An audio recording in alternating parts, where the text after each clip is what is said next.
भाषणों में जहां विचार होते थे वहीं तर्क था और तर्क के साथ लोगों को समझाने का उनके पास तरीका था।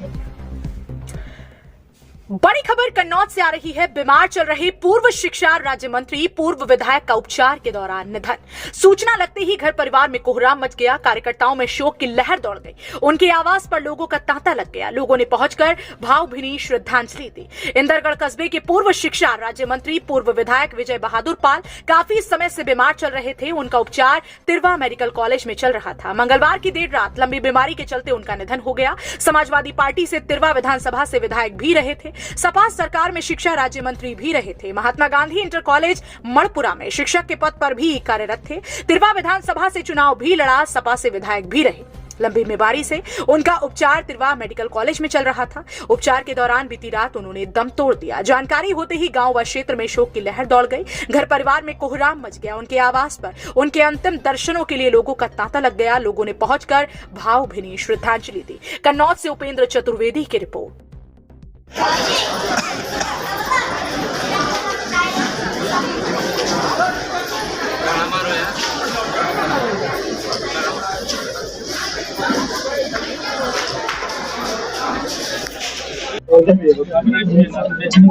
विजय बहादुर पाल जी आज हमारे बीच नहीं है। विजय बहादुर पाल बिल्कुल जमीनी नेता थी। समाज की तमाम बुराइयों से लड़ते लड़ते और जीवन भर गरीब और गांव में रहने वाले लोगों का दुख दर्द समझ करके जहां वो लगातार सामाजिक कार्य कर रहे थे, जहां वो शिक्षा का महत्व समझते थे, समय समय पर वो अपनी बातों से तर्कों से लोगों को प्रभावित करते रहे। बहुत ही लोकप्रिय नेता रहे यहाँ के। मैं उनसे पहले चुनाव से जुड़ा हूँ। जब मैं पहला चुनाव में लड़ने आया था, इस क्षेत्र के आसपास के क्षेत्र में वो खुद मुझे लेकर के गए थे।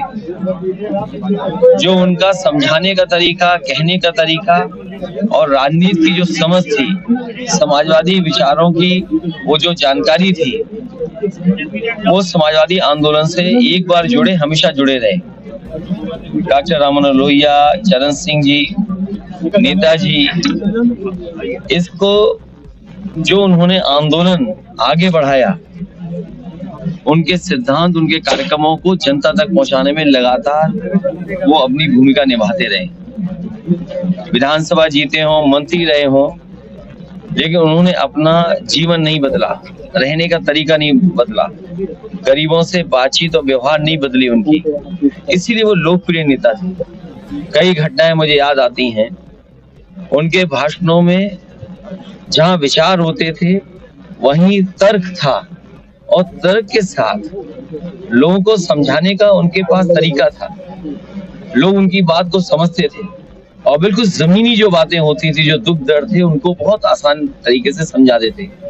मुझे याद है कई बार वो बोलते थे, जिस समय ये सड़क बिल्कुल गड्ढे गड्ढे हो गई थी, इस सड़क को बनवाने को लेकर के उन्होंने कई दिनों तक भूख हड़ताल की, बैठे रहे। वो जानते थे कि न जाने कितने एक्सीडेंट हुए थे, न जाने कितने लोगों की जान गई थी, लोगों का आना जाना नहीं हो पाता था। वो विजय बहादुर पाल जी थे जो धरने पे बैठे, भूख हड़ताल पे बैठे, तब जाकर कुछ सड़क बनी थी। और बाद में जब समाजवादी सरकार बनी तो वो सड़क अच्छी भी बनी। तो मैं समझता हूँ जो विकास के लिए रुचि लेते थे, जो उनका जीवन एक सादा जीवन था, उन्होंने हमेशा गरीब किसान के तकलीफ परेशानी को समझा, दुख दर्द को समझा, इसीलिए वो इतने लोकप्रिय थे। हम लोगों ने एक लोकप्रिय नेता खोया है। समाजवादी पार्टी को बहुत बड़ी क्षति हुई है। जिन्हें समाज में सम्मान मिलना चाहिए तो नहीं मिल पाया आजादी के बाद, उनके सम्मान के लिए हमेशा वो लड़ते रहे। पिछड़े, दलित और खासकर अपने जैसे लोगों के लिए वो हमेशा खड़े दिखाई दिए। उनके ना रहने पे हम समाजवादी लोग सभी दुखी हैं। हर वर्ग के लोग इनके परिवार के दुख में हम शामिल हैं। मैं अपनी तरफ से, पार्टी की तरफ से उन्हें श्रद्धांजलि देता हूं।